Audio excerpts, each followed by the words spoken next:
Régime sinusoïdal forcé. Quand on a un circuit électrique qui est alimenté en sinusoïdal, un circuit RLC, eh bien, il va se mettre à osciller. Il va répondre un petit peu comme un échelon au début, et puis petit à petit, il va se mettre à osciller jusqu'à prendre forcément la pulsation excitatrice.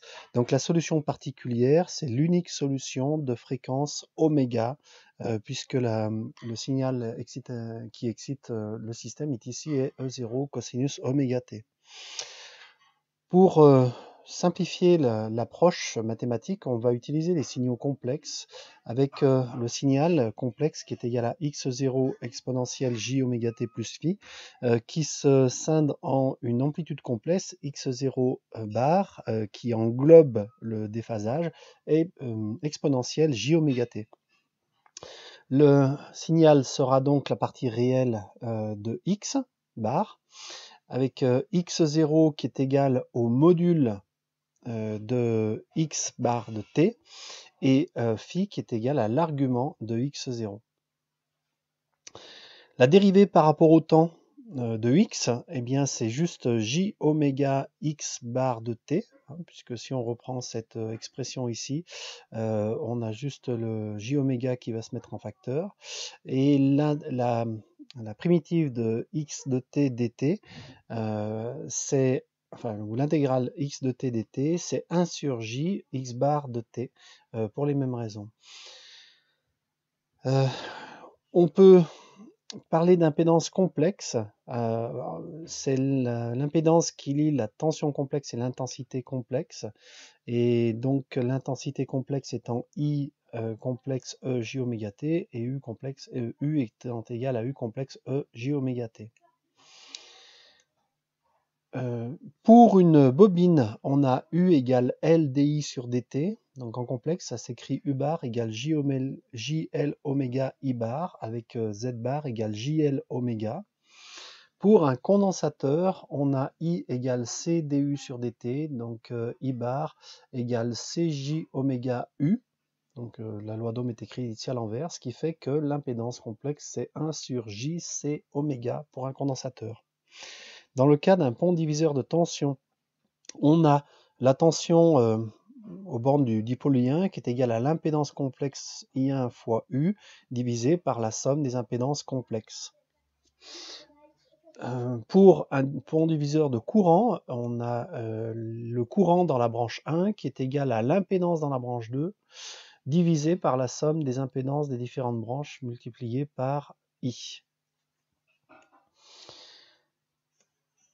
Pour les complexes, on peut rappeler tout d'abord quelques lois mathématiques. Pour un complexe qui s'écrit sous la forme A plus IB, eh bien son module c'est racine de A2 plus B2. Le carré de l'amplitude, c'est le produit de Z par son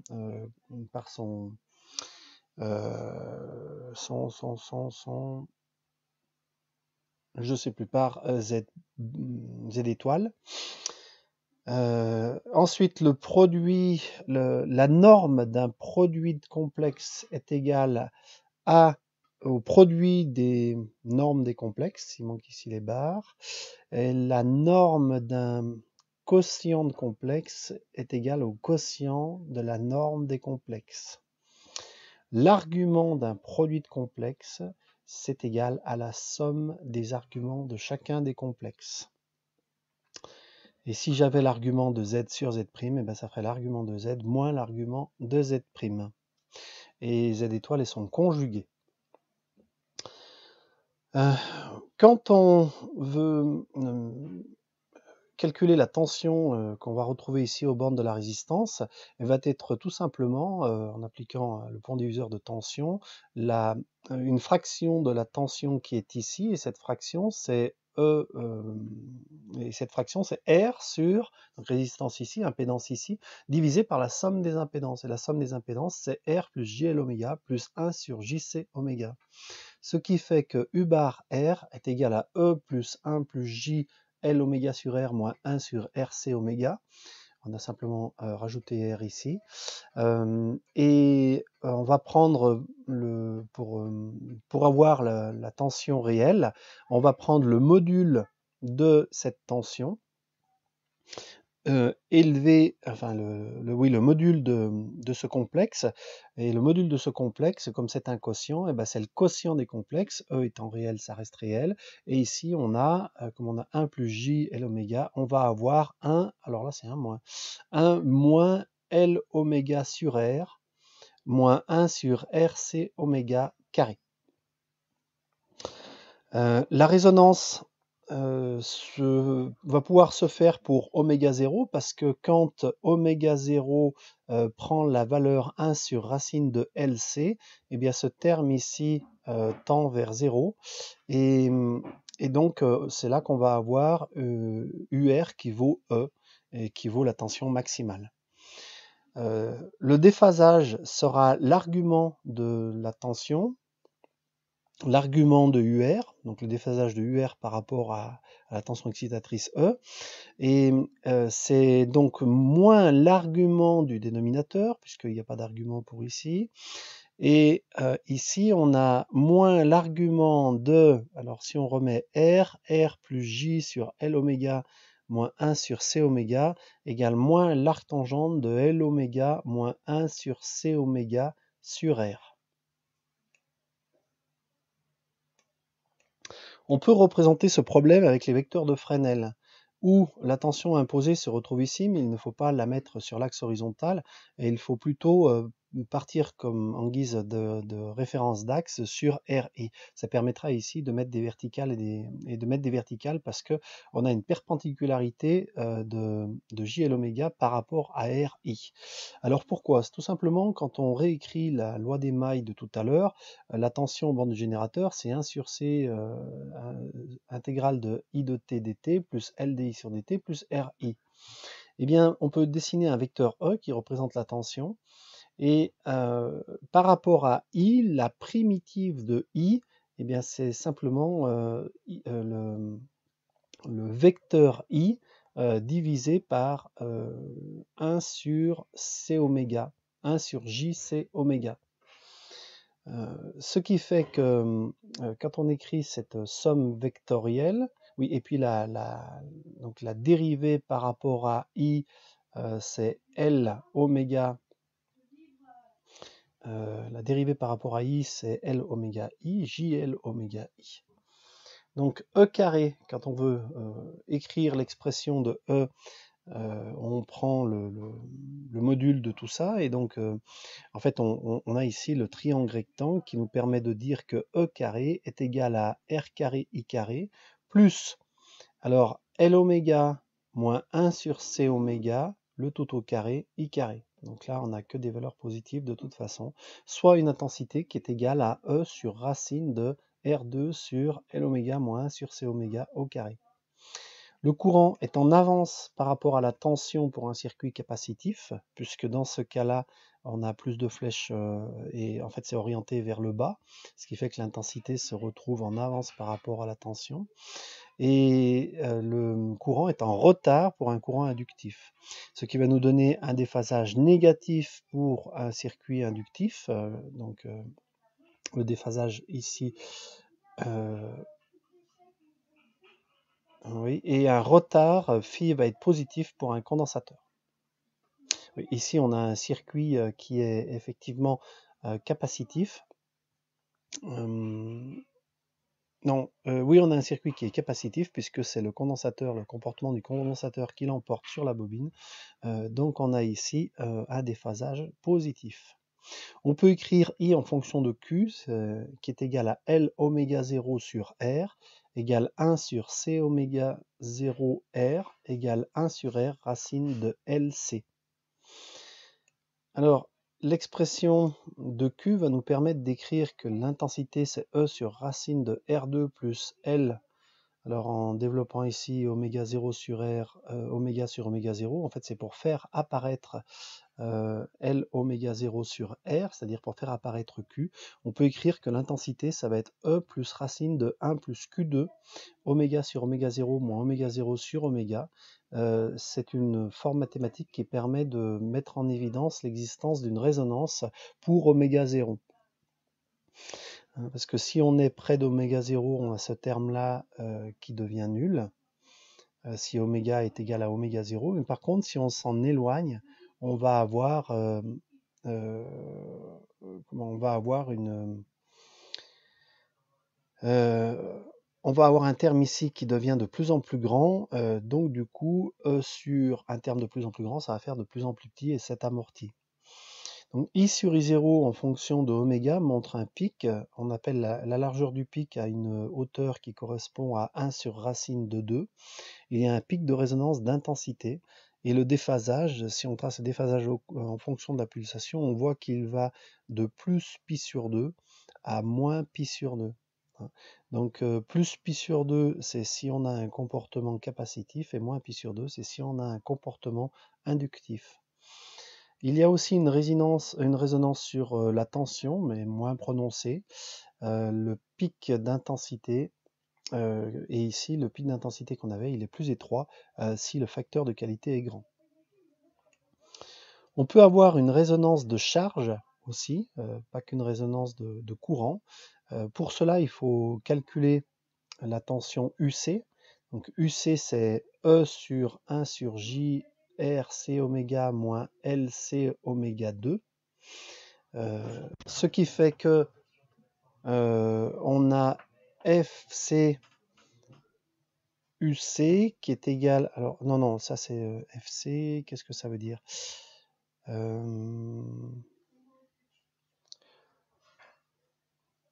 FC, donc UC est égal à E sur 1 plus J oméga sur Q oméga 0 moins oméga 2 sur oméga 0 carré. On a aussi une résonance si Q est supérieur à racine de 2 sur 2 seulement. Et donc QC est maxi si on a ici, si sa dérivée est nulle et on annulant sa dérivée, on voit que ça arrive pour une pulsation de résonance qui est égale à oméga 0 racine de 1 moins 1 sur 2Q2.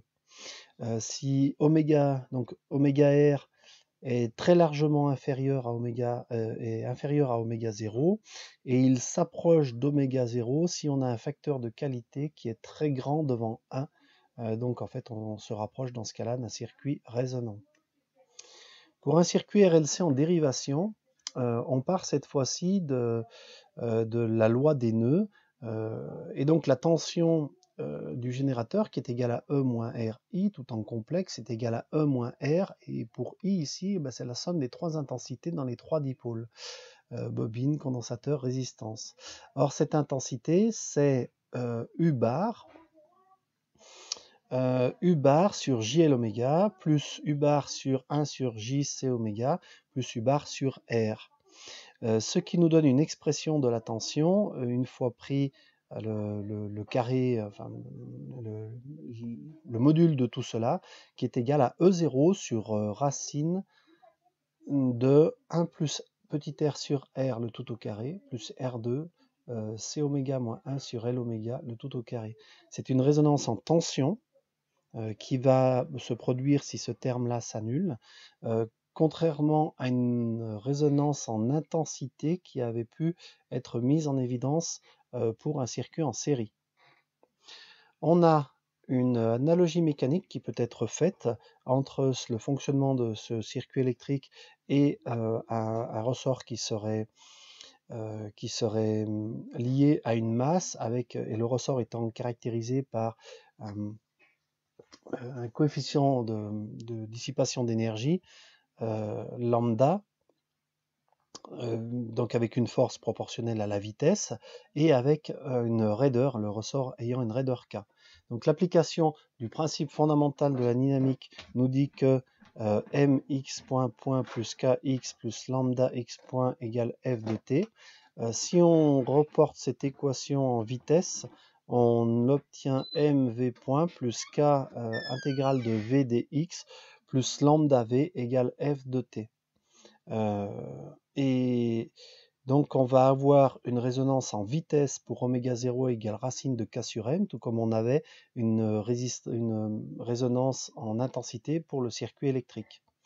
Et cette résonance va être d'autant plus aiguë que Q est grand.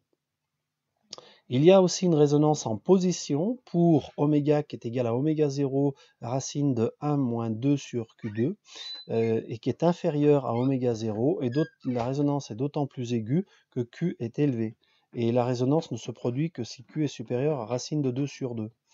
On peut faire un lien une comparaison entre ce qui se passe sur un circuit mécanique et ce qui se passe sur un circuit électrique en comparant la vitesse en mécanique à l'intensité en électricité, en comparant l'inverse de la raideur en mécanique à la capacité du condensateur en électricité, en comparant la masse en mécanique à l'inductance en électricité, en comparant le coefficient d'amortissement lambda en mécanique à une résistance R en électricité, et le facteur de qualité a pour expression racine de Graham sur lambda en mécanique, alors qu'il a pour expression 1 sur R racine de L sur C en électricité. Quelques trucs à se rappeler en TP. Donc, il faut toujours faire attention aux masses flottantes ou aux masses qui sont reliées à la Terre, notamment quand on travaille en liaison avec le réseau.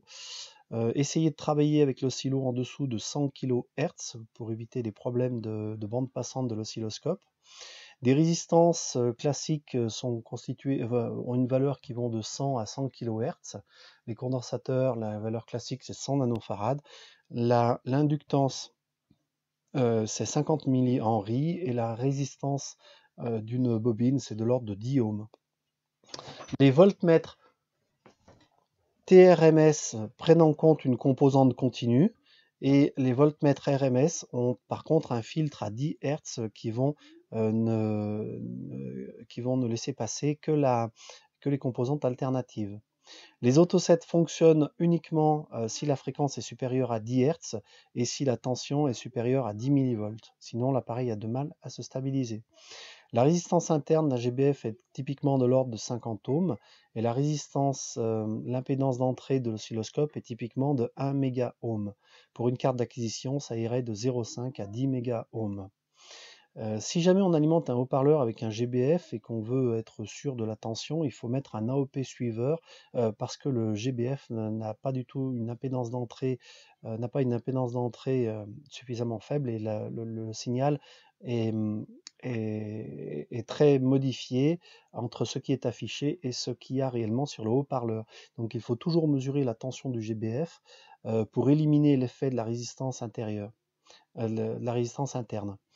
Enfin, une bobine peut avoir sa résistance interne qui augmente avec la fréquence et qui peut passer de l'ordre de 3 à 60 ohms quand on approche de plusieurs kilohertz, comme 40 kHz.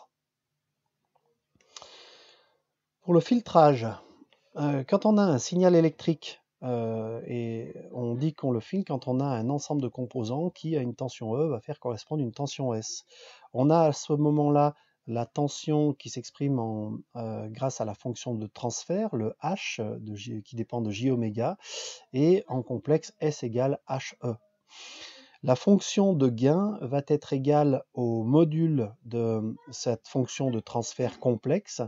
Et il y a aussi une fonction de phase qui est phi de oméga, qui est égale à l'argument de la fonction de transfert. S0 est égal à GE0, et donc ça va donner directement l'amplification algébrique. Et en termes de déphasage, on aura la phase de sortie qui va être égale à la phase d'entrée, plus le déphasage qui induit par le filtrage, qui dépend bien sûr de la pulsation. Alors pour toutes ces grandeurs, on va définir des grandeurs en décibels qui sont la grandeur, enfin 20 fois le logarithme de la grandeur divisé par une valeur de référence. Le gain en dB va donc être ici de 20 fois log de S0 sur E0, ce qui nous fait, et on va voir comment fonctionne le filtre en s'intéressant au diagramme de Bode qui sont exprimés en fonction du logarithme de la pulsation, et on exprime le gain en décibels ainsi que le déphasage. on va mettre en évidence des pertes ou enfin une augmentation ou une diminution du gain qui va souvent être de 20 décibels par décade. Alors, pourquoi 20? C'est parce que ça va être ça va revenir à une énergie ou une puissance divisée ou multipliée par 2. Si le P, donc c'est-à-dire la pente qu'on lit sur le diagramme de Bode, est de plus 20 décibels, ça veut dire qu'en fait le gain est proportionnel à la pulsation. Moins 20 dB, ça va être qu'il est proportionnel à l'inverse de la pulsation. Plus 40 dB, c'est proportionnel à la pulsation au carré. Et moins 40 dB, c'est proportionnel à l'inverse du carré de la pulsation. On va chercher les asymptotes sur la fonction de transfert en regardant comment est écrite la fonction complexe avec des coefficients et des j-oméga qui sont élevés à différentes puissances. Quand le oméga tend vers 0, eh bien, on va chercher les plus grands facteurs ici et tous les autres vont être négligeables. Ça, c'est plutôt pour l'infini. Quand oméga tend vers l'infini, c'est cette expression-là qui va être prépondérante par rapport à toutes les autres. Donc, le gain va être simplement proportionnel à oméga facteur de n moins p. Par contre, quand oméga tend vers 0, on fait pareil, mais cette fois-ci avec les n-min et les p-min et les coefficients qui vont avec. Quand le gain dépend de certaines valeurs de pulsation de résonance, de valeurs particulières, oméga 1, oméga 2, il faut faire un tableau de variation pour voir comment est-ce que tout ça varie et si on peut déceler des comportements quand oméga tend vers 0 ou tend vers l'infini. On appelle un filtre passe-bas du premier ordre un filtre qui laisse passer les basses fréquences et atténue les hautes fréquences avec une pente de moins 20 dB. Le déphasage le déphasage au début est de 0 et il passe à moins pi sur 2 quand on est au-delà de la fréquence de coupure. Alors typiquement, ce filtre, c'est un condensateur, c'est un condensateur associé à une résistance. Et la fonction de transfert sera égale dans ce cas à G0 sur 1 plus J oméga sur oméga 0. Un filtre passe-haut du premier ordre serait à peu près le même, mais en inversant la position du condensateur et de la résistance. Et dans ce cas-là, on aurait un filtre qui laisse passer les hautes fréquences et qui atténue les basses fréquences. Le déphasage serait égal à plus pi sur 2 avant la fréquence de coupure et 0 après la fréquence de coupure. Et la fonction de transfert, c'est G0, J oméga sur oméga 0 sur 1 plus J oméga sur oméga 0. On pourrait aussi faire ce type de filtre en associant une résistance avec une bobine et on prendrait la tension sur la bobine. Un filtre passe-bas du second ordre aurait lui une fonction de transfert pour arriver au moins 40 dB qu'on a vu tout à l'heure. Ici, la pente de moins 40 dB et donc le déphasage de moins pi qui va avec. Cette fonction de transfert, ça serait G0 sur 1 plus J oméga sur Q oméga 0 moins oméga carré sur oméga 0 carré. C'est ce genre de filtre que l'on peut avoir avec un amplificateur opérationnel. Enfin, un filtre passe-bande de deuxième ordre, ce serait un circuit RLC, on prendrait la tension sur la résistance, et dans ce cas, le condensateur nous donnerait le comportement de cette pente-là, la bobine nous donnerait le comportement de cette pente-là, et on aurait juste les fréquences, une bande de fréquences très étroite qui serait passante, toutes les autres étant fortement atténuées. Le déphasage irait de 0 autour de la bande passante à en fait plus pi sur 2 pour toutes les fréquences inférieures et moins pi sur 2 pour toutes les fréquences qui sont supérieures. Voilà, donc un comportement qui serait capacitif sur les hautes fréquences et inductif sur les basses fréquences. Ce qu'on appelle une bande passante à moins 3 dB, c'est quand le gain est supérieur à G0 sur racine de 2. C'est-à-dire si on a un gain qui arrive et qui est maximal, à moins 3 dB, en fait, on va perdre la moitié de la puissance du signal. Et donc, se réfère souvent comme valeur de fréquence de coupure à cette limite de moins 3 dB par rapport au gain maxi. Des filtres en cascade, si on veut pas que le signal soit trop atténué, eh bien, il faut une grande impédance d'entrée et une petite impédance de sortie. Euh, Quand on veut analyser le comportement d'un filtre, eh bien, on a une fonction de transfert qui s'exprime avec un numérateur et un dénominateur. Donc, ce qu'il faut en fonction des différentes fréquences, comme on l'a dit tout à l'heure, c'est étudier le comportement mathématique du numérateur, puis du dénominateur, ou de différentes parties de la fonction, et puis ensuite de voir ce que ça donne quand on multiplie tout ça pour en déduire le comportement asymptotique de H, et en déduire de ça le gain et le déphasage.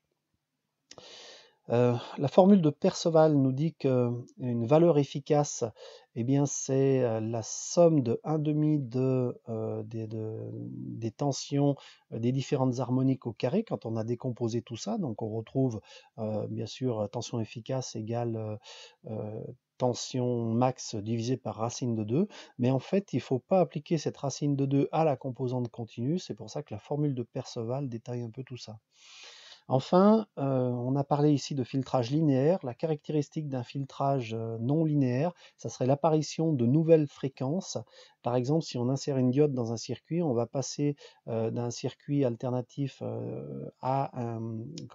on va passer d'une composante alternative à une demi-alternance. Et en fait, ici, on a des points de variation brusque de la tension et on aurait apparition de hautes fréquences et de nouvelles harmoniques pour pouvoir reproduire ce signal en série de Fourier.